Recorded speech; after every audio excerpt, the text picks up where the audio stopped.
ഹരേ കൃഷ്ണ. ഇന്നത്തെ വീഡിയോയിൽ നാം സംസാരിക്കാൻ പോകുന്നത് മീനം രാശിയിലെ ആളുകളുടെ വ്യക്തിത്വത്തെക്കുറിച്ചാണ്. ജ്യോതിഷത്തിൽ അത്യന്തം ഗൗരവപൂർണമായതും അവസാനത്തെ രാശിയുമാണ് മീനം രാശി. എന്തുകൊണ്ടാണ് നിങ്ങൾ മീനം രാശിയിൽ വന്നു പിറന്നത്?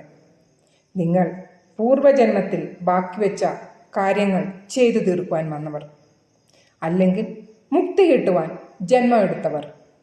മീനം രാശിയുടെ രാശിചിഹ്നം 2 മീനുകളാണ്.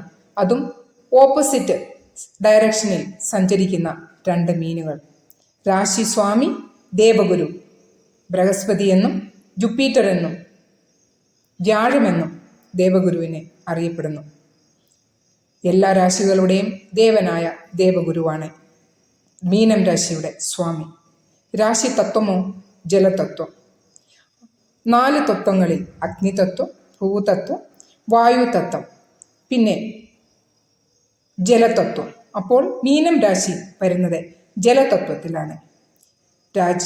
ഈ രാശിയുടെ സ്ഥിതിയോ ദ്വിസ്വഭാവം, 2 സ്വഭാവമാണ് ഈ രാശിക്കാർക്ക് ഉള്ളത്.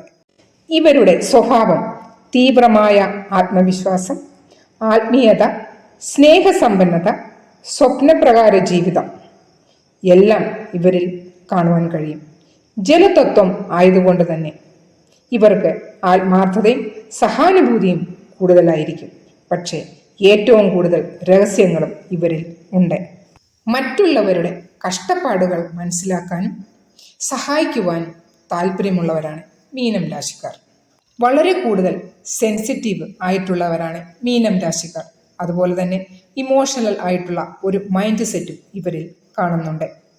സന്തോഷം നൽകുവാനും മറ്റുള്ളവരെ ആശ്വസിപ്പിക്കാനുമുള്ള സ്വഭാവം. മികച്ച സ്നേഹിതർക്കും സ്നേഹമുള്ള ബന്ധങ്ങൾക്കും പ്രാധാന്യം നൽകുന്നവരാണ് മീനം രാശിക്കാർ. പക്ഷേ ഇവരിൽ അധികം സ്വപ്നപരമായും അന്ധവിശ്വാസങ്ങളുമായിട്ടുള്ള കാര്യങ്ങൾ കൂടുതൽ ഇവരിൽ കാണാറുണ്ട്. ആദർശവാദികളും ദയ, സ്നേഹം, ക്രിയേറ്റിവിറ്റി, സംഗീതം, ചിത്രകല, ലേഖനം പോലുള്ള മേഖലകളിൽ ഇവർക്ക് നല്ല കഴിവ് തന്നെ കാണിക്കുവാൻ പറ്റുന്നവരാണ്. ഇവർ ഏത് മേഖലയിൽ ജോലി ചെയ്യുന്നുവോ അതിൻ്റെ അങ്ങേയറ്റത്തിലുള്ള തട്ടുവരെ പോയി അത് ആഴത്തിലുള്ള ഒരു നോളജ് ഇവർക്ക് ഉണ്ടാക്കുന്നതിനുള്ള കഴിവ് ഇവരിൽ സ്വയമേ ഉള്ളതാണ്. അത് ഇവർ ഉണ്ടാക്കി എടുക്കുകയും ചെയ്യും. പക്ഷേ നല്ല കാര്യത്തിന് വേണ്ടി മാത്രം. ചീത്ത കാര്യത്തിൽ പോയി കഴിഞ്ഞാലും അത് അങ്ങേയറ്റം അതിൻ്റെ അടിത്തട്ടിൽ പോകുന്നതിനുള്ള, ആഴത്തിൽ ഇറങ്ങിച്ചെന്ന് ചെയ്യുന്നതിനുള്ള ഒരു സ്വഭാവം ഇവരിൽ കാണുന്നുണ്ട്. ഞാൻ മുമ്പേ പറഞ്ഞല്ലോ 2 സ്വഭാവം ഉള്ളവരാണെന്ന്. വ്യാഴത്തിൻ്റെ അനുഗ്രഹം മൂലം ആത്മീയതയിൽ താല്പര്യം വളരെ കൂടുതലായിരിക്കും മീനം രാശിക്കാർക്ക്. മീനം രാശിക്കാർക്ക് ചന്ദ്രനും ഗുരുവും ചേർന്ന് ഒരു ഗജകേസരി യോഗം തന്നെ സൃഷ്ടിക്കുന്നതാണ്. ഇവരുടെ ദാമ്പത്യത്തിൽ അവർക്ക് കിട്ടുന്ന പാർട്ട്ണർ അവരുടെ ഏജിൽ കുറച്ച് കൂടുതൽ പ്രായവ്യത്യാസം ഉള്ളവരായിരിക്കും കിട്ടുന്നത്. ഇവരുടെ ഭാഗ്യമോ 28 വയസ്സിന് ശേഷം ഇവരുടെ ഭാഗ്യം ഉദിക്കുന്നതാണ്. പിന്നെ തിരിഞ്ഞു നോക്കേണ്ട കാര്യമില്ല. നിങ്ങളുടെ ആഗ്രഹങ്ങൾ ഓരോരോന്നായി സാധിച്ചു കിട്ടുകയും ചെയ്യും. വ്യാഴത്തിൻ്റെ രാശി ആയതുകൊണ്ട് തന്നെ ഇവരിൽ നല്ല നല്ല അറിവുകൾ ഇവരിൽ വന്നു ചേരും. അതുപോലെ തന്നെ ഇവർക്ക് ഓരോന്ന് എന്ത് പഠിച്ചാലും അതിൽ അങ്ങ് ഇറങ്ങിച്ചെന്ന് അതിൻ്റെ നോളജുകൾ എല്ലാം ഇവർക്ക് കിട്ടണം. അങ്ങനെയുള്ള ആഗ്രഹമുള്ളവരാണ് ഇവർ. പിന്നെ തന്നോട് തെറ്റ് ചെയ്തവർക്ക് പെട്ടെന്ന് ക്ഷമ കൊടുക്കും, വിട്ടുകളയും. ശത്രുക്കൾ കൂടുതൽ കാലം ഇവർക്ക് കാണുകയില്ല. ആരോടെങ്കിലും എന്തെങ്കിലും ഉണ്ടെങ്കിലും അതെല്ലാം അങ്ങ് വിട്ടുകളയുന്ന സ്വഭാവമാണ് ഇവർക്കുള്ളത്.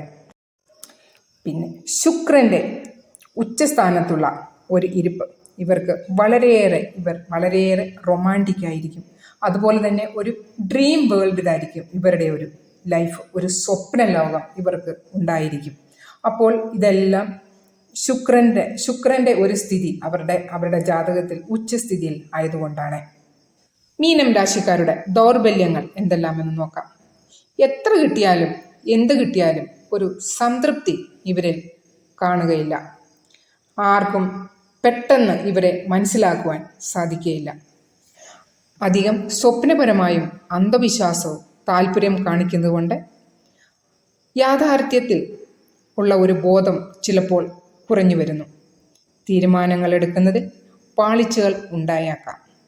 എളുപ്പത്തിൽ എന്തിനേയും ആരെയും വിശ്വസിക്കുക എന്നത് ചിലപ്പോൾ തട്ടിപ്പുകൾക്കും വഴി വന്നേക്കാം. കൂടുതൽ വികാരഭരിതരാകുന്നതും കുഴപ്പം തന്നെയാണ്. അപ്പോൾ നിങ്ങൾക്ക് എന്തെല്ലാം കാര്യങ്ങൾ നിങ്ങൾക്കത് ശ്രദ്ധിക്കേണ്ടി വരുന്നു? അധികം ചിന്തിക്കാതെ യാഥാർത്ഥ്യ ജീവിതത്തോടെ കണക്ഷൻ നിലനിർത്തുക. ആത്മവിശ്വാസം വർദ്ധിപ്പിക്കുക. നിങ്ങൾക്ക് കഴിയുമെന്ന് നിങ്ങൾക്ക് തന്നെ വിശ്വസിപ്പിക്കണം. കാലതാമസമില്ലാതെ തീരുമാനങ്ങൾ എടുക്കുന്നതിനുള്ള ശീലങ്ങൾ വളർത്തുക.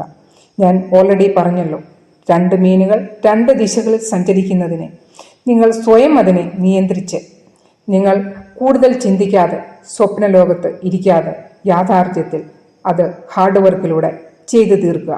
അപ്പോൾ ശക്തിയും ശിവനും ഒന്നായതുപോലെ നിങ്ങളുടെ ഈ 2 ഓപ്പോസിറ്റ് ഡയറക്ഷനുള്ള മീനുകളുടെ സഞ്ചാരം നിങ്ങളുടെ കയ്യിലാണ് ഇരിക്കുന്നത്. നിങ്ങൾ ആ സ്വപ്നലോകത്ത് സ്വപ്നം കാണുക. സ്വപ്നം കാണുന്നത് എല്ലാം നിങ്ങളുടെ ലൈഫിൽ, നിങ്ങളുടെ യാഥാർത്ഥ്യത്തിൽ കൊണ്ടുവരുന്നതിന് നിങ്ങൾ പരിശ്രമിക്കുക. അതാണ് നിങ്ങൾക്ക് വേണ്ടത്. ഇങ്ങനെ നിങ്ങളുടെ ആത്മവിശ്വാസം, നിങ്ങളുടെ കഠിനാധ്വാനം, നിങ്ങളുടെ ആത്മീയമായ ആ ഒരു ചിന്ത, ഇത് എല്ലാം കൂടെ കൂട്ടിച്ചേർത്ത് 2 ഡയറക്ഷനിൽ, ഓപ്പോസിറ്റ് ഡയറക്ഷനിൽ സഞ്ചരിക്കുന്ന ആ 2 മീനുകളെയും ഒന്നിച്ച് ഒരു ഡയറക്ഷനിൽ കൊണ്ടുവരാൻ നിങ്ങൾക്ക് കഴിയും. അതിന് നിങ്ങൾക്ക് നിങ്ങളുടെ സ്വപ്ന ലോകവും അതിന് നിങ്ങൾക്ക് ഹെൽപ്പ് ചെയ്യുന്നതാണ്. അതുപോലെ തന്നെ ആത്മീയത, അതും നിങ്ങളുടെ ഹാർഡ് വർക്കും ഇതെല്ലാം കൂടെ ഒത്തുചേർത്ത് നിങ്ങൾക്ക് ഒരു ഡയറക്ഷനിൽ ആ 2 മീനുകളെയും കൊണ്ടുവന്നു നിങ്ങളുടെ ജീവിതം നല്ല രീതിയിൽ നയിപ്പിക്കാവുന്നതാണ്. നിങ്ങളുടെ സ്വപ്നങ്ങളെല്ലാം യാഥാർത്ഥ്യത്തിൽ കൊണ്ടുവരാൻ പറ്റാത്തവർക്ക്, അവർക്ക് ലാസ്റ്റ് അവരുടെ ഈ സിറ്റുവേഷനിൽ നിന്നും ഒരു എസ്കേപ്പ് അവർ ചെയ്യുന്നതായിരിക്കും. അതുകൊണ്ട് നിങ്ങളുടെ സ്വപ്നങ്ങൾ സ്വപ്നത്തിൽ മാത്രം ഇരിക്കാതെ യാഥാർത്ഥ്യത്തിൽ കൊണ്ടുവരാൻ നിങ്ങൾ ശ്രമിക്കുക. അല്ലാത്തവർക്ക് ഈ സിറ്റുവേഷൻ നിങ്ങളുടെ ലൈഫിൽ നിന്നും തന്നെ ഒരു എസ്കേപ്പ് അവർക്ക് എടുക്കേണ്ടി വരുന്നതായിരിക്കും. മീനം രാശിക്കാരുടെ ലക്കി നമ്പേഴ്സ് 3, 7, 12, 3, 7, 12. ലക്കി കളേഴ്സോ യെല്ലോ, ക്രീം, ലൈറ്റ് ബ്ലൂ, പിന്നെ സീ ഗ്രീൻ. ലക്കി ഡേ എന്ന് പറയുന്നത് വ്യാഴം, തിങ്കൾ, ഞായർ. ഓക്കെ. അപ്പോൾ നിങ്ങളുടെ മിത്രരാശി കർക്കിടകം, വൃശ്ചികം, ധനു. ശത്രുരാശിയോ മിഥുനം, കന്നി. നിങ്ങൾക്ക് വീട് വയ്ക്കുന്നതോ, നിങ്ങൾക്ക് വീടോ ഓഫീസോ അതിനുള്ള ലക്കി ഡയറക്ഷൻ എന്ന് പറഞ്ഞാൽ ഒന്ന് ഈസ്റ്റ് അല്ലെങ്കിൽ നോർത്ത് ഈസ്റ്റ്. ഈസ്റ്റ് കിഴക്ക് അല്ലെങ്കിൽ തെക്ക് കിഴക്ക്. അപ്പോൾ ഈ 2 ദിശകളും നിങ്ങൾക്ക് വീടിനാണെങ്കിലും നിങ്ങൾക്ക് ജോലി ചെയ്യുന്ന നിങ്ങളുടെ ഓഫീസാണെങ്കിലും ഇതിന് നിങ്ങൾക്ക് അനുയോജ്യമായ ദിക്കുകൾ ആണ്. ഇതൊക്കെയാണ് മീനം രാശിയിലുള്ള വ്യക്തികളുടെ ഗുണങ്ങൾ. നിങ്ങൾ അല്ലെങ്കിൽ നിങ്ങളുടെ പ്രിയപ്പെട്ടവർ മീനം രാശിയിൽ ആണെങ്കിൽ ഈ ഗുണങ്ങളും ദൗർബല്യങ്ങളും മനസ്സിലാക്കി അവരോടൊപ്പം നിങ്ങളും നിൽക്കുക. അപ്പോൾ ഇതൊക്കെയാണ് മീനം രാശിയെക്കുറിച്ച് എനിക്ക് നിങ്ങളോട് പറയാനുള്ളത്. ഇനി നിങ്ങളാണ് തീരുമാനിക്കേണ്ടത് ഈ വീഡിയോയിൽ പറഞ്ഞിരിക്കുന്ന കാര്യങ്ങൾ എത്ര ശതമാനം, എത്ര പെർസെൻറ്റേജ് കറക്റ്റാണെന്നുള്ളത്. അത് നിങ്ങൾ കമൻറ്റ് വഴി നിങ്ങൾ അറിയിക്കുക. നിങ്ങളുടെ രാശി, നിങ്ങൾക്ക് ഇത് എത്ര പെർസെൻറ്റേജ് നിങ്ങളുടെ വ്യക്തിത്വത്തിൽ ഇത് നിങ്ങൾക്ക് കമ്പയർ ചെയ്യാൻ പറ്റുന്നുണ്ടെന്ന് നിങ്ങൾ പറയുക. അപ്പോൾ വീഡിയോ ഉപകാരപ്രദമായെന്ന് വിശ്വസിക്കുകയാണെങ്കിൽ ലൈക്ക് ചെയ്യാനും കമൻറ്റ് തീർച്ചയായും ഇടുക. എങ്ങനെയുണ്ടെന്ന് നിങ്ങൾ പറയുക. പിന്നെ ചാനൽ ആദ്യമായിട്ട് കാണുന്നവരാണെങ്കിൽ സബ്സ്ക്രൈബ് ചെയ്യാനും മടിക്കേണ്ട. അപ്പോൾ ഇതുപോലുള്ള എല്ലാ കാര്യങ്ങളും ഓരോരോ വീഡിയോ ആയിട്ട് ഞാൻ വരുന്നതായിരിക്കും. ഹരേ കൃഷ്ണ. സർവം കൃഷ്ണാർപ്പണമസ്തു.